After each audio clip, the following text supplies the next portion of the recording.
and welcome to the fifth day, the review day of the 5-day Out of the Box Challenge. I'm Dr. Michelle Pedicola, the founder of Secrets of Life and Death and Second Chance Secrets, helping smart men and women to recreate their lives after a loss, a divorce, or a major life transition. And what I have found in the 20 plus years that I've been working with people through these major life challenges is that very often those people, because they have gone through such a remarkable experience, want to share their hard-earned lessons with other people. So if you think that you might be interested in helping other people with their life makeovers, listen up, because I'm going to be sharing some information about how to do that later in this recording. Out of the box, a 5-day challenge. Why would you want to get out of the box? I mean, it's safe in the box. It's what you're used to. Out of the box means doing something different, something that you don't normally do. And it can be scary. I know of several reasons why you might want to do that. Number one, things are not working anymore. Now, right now, we're all going through this pandemic, and we're being forced to shelter in home and to find new ways of reaching out to our clients.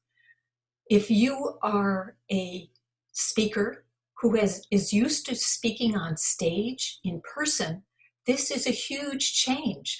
As huge as changing from the movie industry, changing from silent films to talkies. It feels different, and it is different.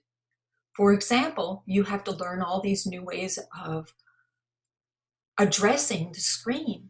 You don't see your audience. You don't get to connect with them in the same way. And you have to keep your eyes at a different level. You have to train your eyes to go to a different place.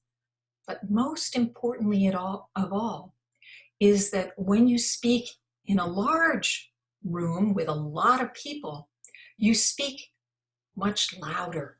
You speak with more drama because you're trying to reach and touch all the people in the room.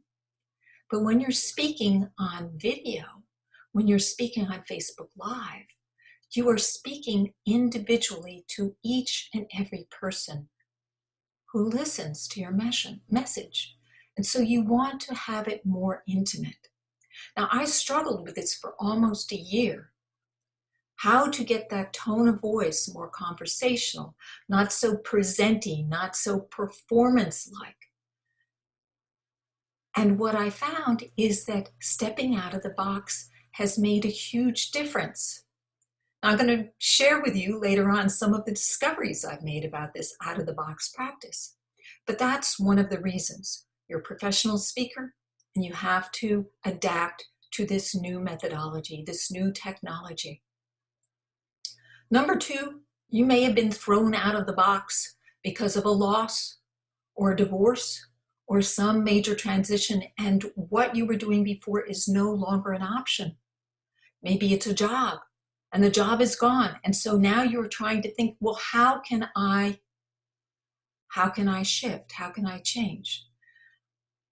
To be honest, some people after a significant loss are not ready to step out of the box right away because they're already dealing with so much out of the box to begin with. But once you get over that first grief, once you get over that first shock, it actually helps to start moving forward. When I work with my clients, one of the first things that we work on is how to release the emotions and how to befriend your body. Because when you have a loss, it has a huge impact on your body. And if you don't address that, it's going to be very hard to step out of the box because the body is going to be afraid. It is going to be resistant. So I'm going to be explaining a little bit more about this as we go along. So those are two reasons why you might want to get out of the box. Number three, you might have gotten an illness. So I noticed that there was a person that I know who's a very, very powerful, effective speaker, and she recently got a life-threatening illness. And so she might want to learn how to get out of the box because she's trying to incorporate this experience into her work, but she may need to learn how to do that in a different way because people have a response to people who have a life-threatening illness. And you have to be real and you have to be authentic. So that's the main purpose of getting out of the box, is to become more authentic, which I've got to tell you is one of the biggest fears that human beings have, because we're brought up to play it safe, to fulfill the desires of our parents so that we're loved and cherished and nurtured, or we learn different ways of protecting ourselves because it isn't safe. And so those are a number of the reasons why getting out of the box is really scary. There are people who appear to get out of the box all the time. For example, my husband, who is an artist, he steps out of the box all the time, and he amazes me. But he steps out of the box in a very, very narrow definition of out of the box. When it comes to deeper issues, he doesn't step out of the box. He is still very shielded. So part of the practice of stepping out of the box is learning what stepping out of the box really means for you. So another example, my sister told me that she had just threw her hat in for a very prestigious position at a nonprofit organization. And she said, you know, at first I was putting it off, but when I read all this stuff about out of the box, I said, well, what the heck? Well, that might be out of the box for her, or it might be more of same box, just a different flavor of the box or a different corner of the box. So sometimes when we take on more and more things, this is just our habit of staying busy. It might not really be out of the box. So let's go through a review of the week. The first day, I talked about setting intention for the week, not for your life, but just for the week. But anytime you decide to use this challenge, this idea of stepping out of the box, you have to have an idea in mind of where you're going to go. Because if you don't, you're likely not going to, you're going to get somewhere you have no idea where you've gotten, and you might not even know how far you've come. So setting the intention is saying, okay, how do I want to change? And where am I right now? And so that's what we did in day one. I asked you to go ahead and create a video of yourself speaking about who you are and what you do, just to get that ground level or baseline of how you speak. Because yes, this out of the box challenge is a little bit geared towards speaking and how you speak in public. This does, however, work speaking person to person, because sometimes we are speaking person to person on Zoom too. So that's day one. Day two is about commitment. So I talked a lot about what does commitment involve. Commitment involves deciding that you are going to stay the course, that you're going to do something every day. Now, how do people commit? Sometimes simply saying that you're going to do it is enough. But I found for myself that it's easy to get too busy and then use that as an excuse. Oh, I was too busy. And so, of course, last night I didn't do my drawings. Another way of committing is when you commit in front of other people. And so they kind of hold you accountable for showing up. And of course, my clients who also did this out of the box challenge. In fact, I'd invented it for them. I created it for them to help them to move to the next level. They committed in public with each other. And so that becomes a motivation for staying the course. Now, another way in which we do that is that the people that we're committed to rely on us. So for example, when I was making my documentary film series, I had interviewed people and they had given freely of their time to answer my questions. And so I felt committed, honor bound to finish my film series. so that they could appear in my film. So that's another kind of commitment. Now, a fourth kind of commitment is a monetary commitment. Oftentimes, we take our monetary commitments more seriously than any other commitments because we value money very highly. But it has to be enough.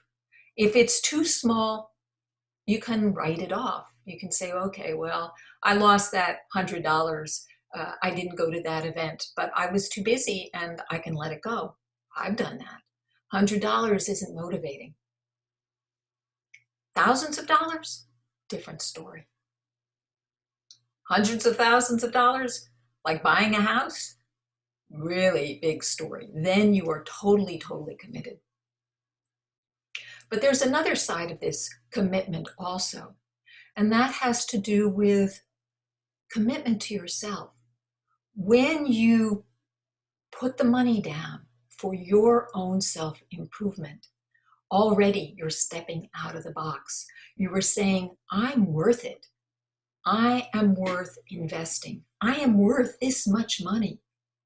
And that's scary, but doing it, that alone has a huge impact on your results because you've already taken the first step out of the box. So day 3 is about resistance, and resistance will come up.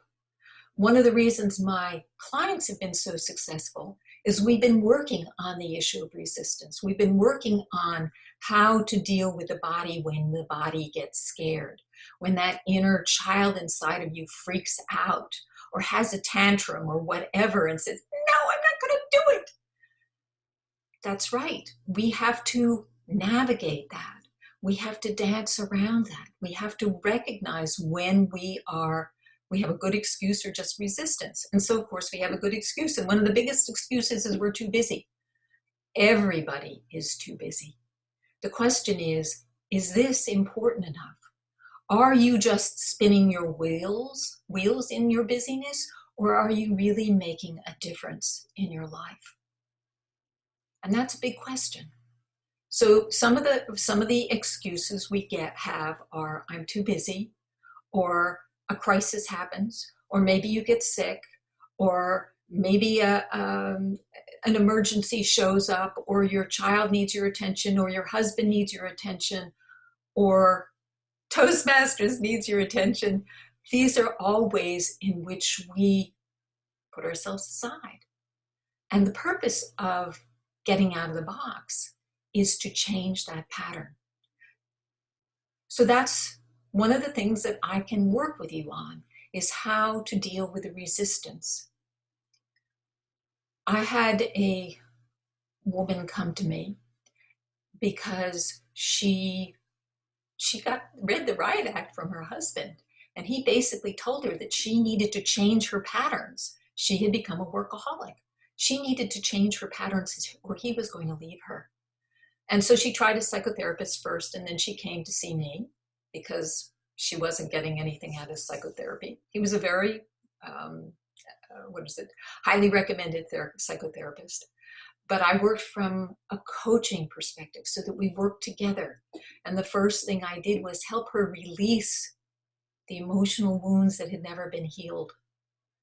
Now remember, in the beginning I said I help people I help people to reinvent their lives after loss. Sometimes these losses go all the way back to our childhood.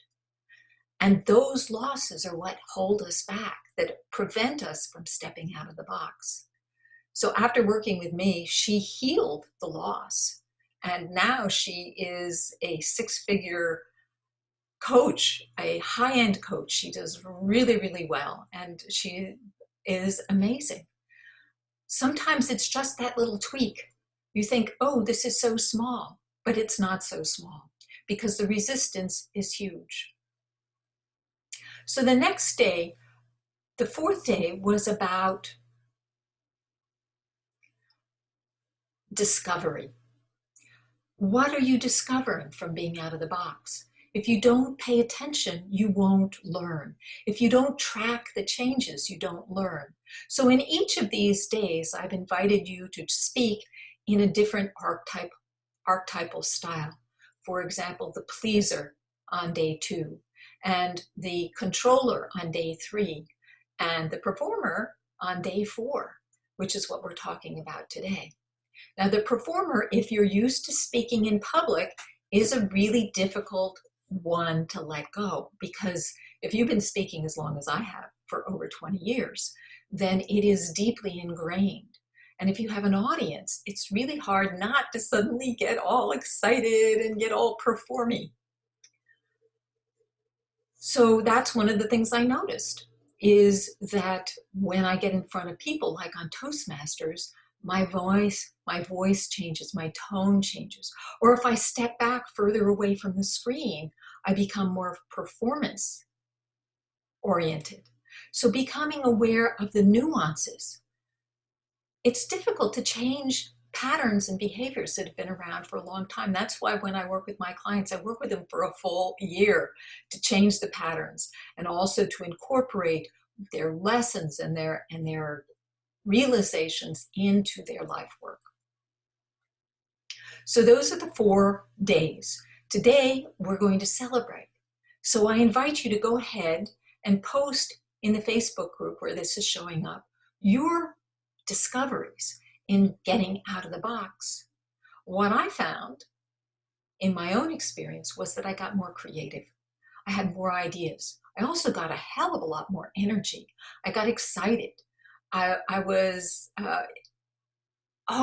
Also, I went into sometimes altered states from doing it.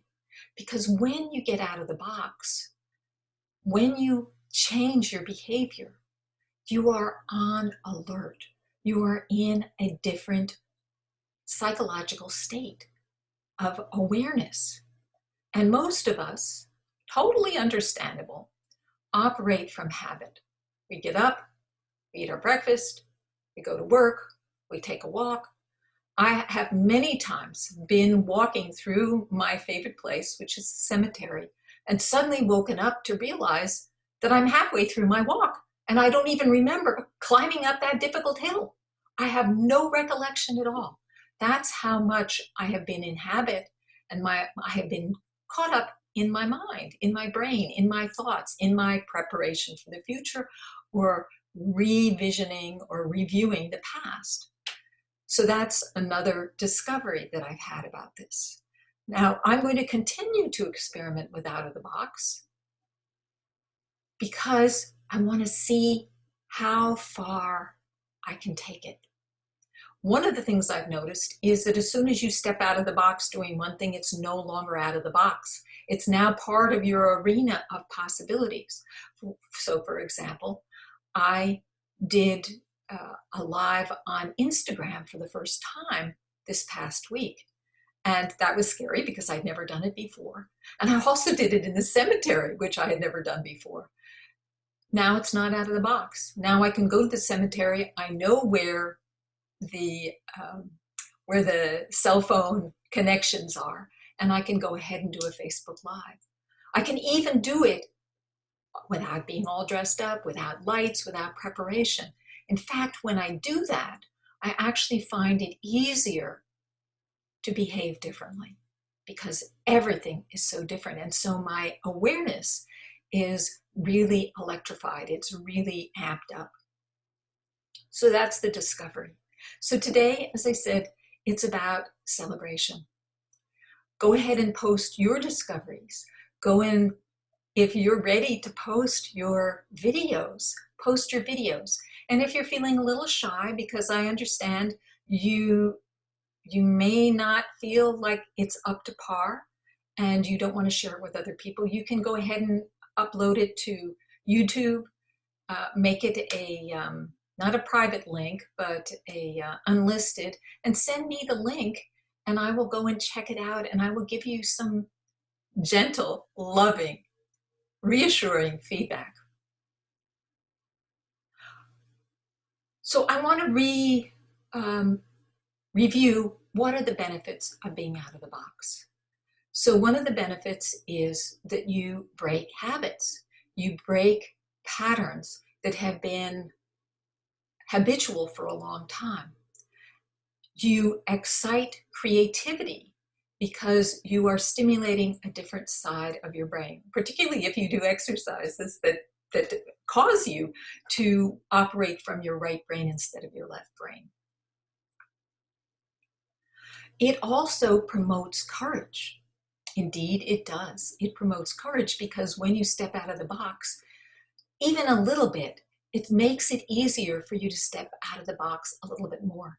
And as I already shared with you, my sister decided to sign up to throw her hat in the ring to be voted to be, and I don't remember the specifics of it, she's an attorney, so it has something to do with attorney and environment. And she's thrown her hat in the ring, and it's very likely that she'll be voted in. And so it gives you the boldness to try things. So for example, the Instagram, I probably would have put that on the back burner for a long time, but because I was continuing to look for new out-of-the-box experiences, I went ahead and did it. So when you commit to being out of the box, you can use it to motivate you to do things, to have the courage to do things that you ordinarily don't do.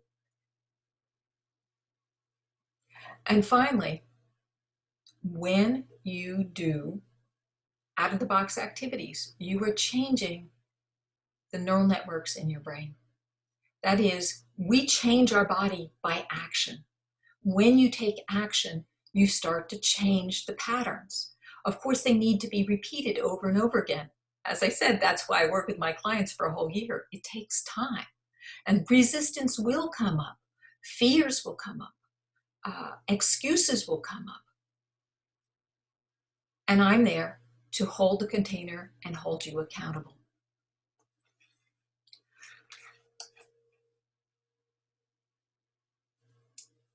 So here are some other things to consider, because I just checked my notes, and here are a few other things to consider about out of the box.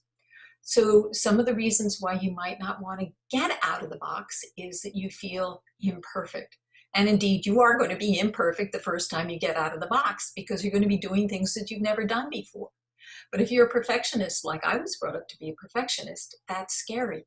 And it's one of the reasons that we hold back from doing things that are out of the ordinary until we really, really know exactly what are wanted from us. The only way you're going to learn is by stepping out of the box and falling on your face once in a while. That's why I created the challenge to create a container in which you could practice and try that out without worrying about the consequences. And ultimately, when you get out of the box, you, as I said before, you want to become your authentic self. And that is the biggest out of the box there is. And part of being yourself is letting go of your desperation, your obsession with the approval of others. And so that is the biggest benefit of getting out of the box.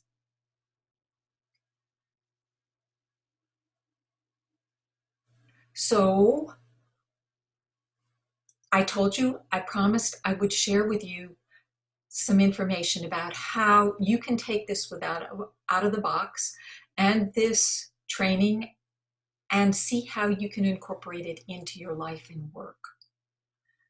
I'm offering an out-of-the-box breakthrough session with me, 15 minutes, maybe 20 minutes, on Zoom, give you some tweaks, give you access to the full out-of-the-box series and the QA sessions and the workbooks. All you need to do is go to www.meetwithdrmichelle.com and schedule a call. I promise you I will share one tool with you that will help you to step up and get out of the box. Why is this so important? Because we are in a time of change. And when you get out of the box, you put your whole body, your whole mind in the awareness that it needs to be in order to make changes. Many people out there are responding to our current life situation by hunkering down, by waiting for it to go away. My reading is that it's not going to go away anytime soon. People are hoping that there will be a vaccination created. But if you look at the records on vaccinations, they have a very poor record. And they aren't even that successful, and people actually contract the disease that they're being vaccinated for. They just don't get as sick, but they actually are contagious. So anyway, there are a lot of problems with that. I don't want to spend too much time on that. I'm just saying that it may be a while before we go back. And will we ever completely go back? We have just opened up a box, a new box, Pandora's box. And out of the box has come all these new possibilities of interacting on a digital format. And how can we rewire ourselves to experience each other in this way? You know what I'm hoping for? I'm hoping that we're actually going to develop our capacity for intuition, that we can actually connect with other people online at a whole different level. Think about that for a few minutes. Okay, this is it. Bye for now. Be brilliant and enjoy being out of the box.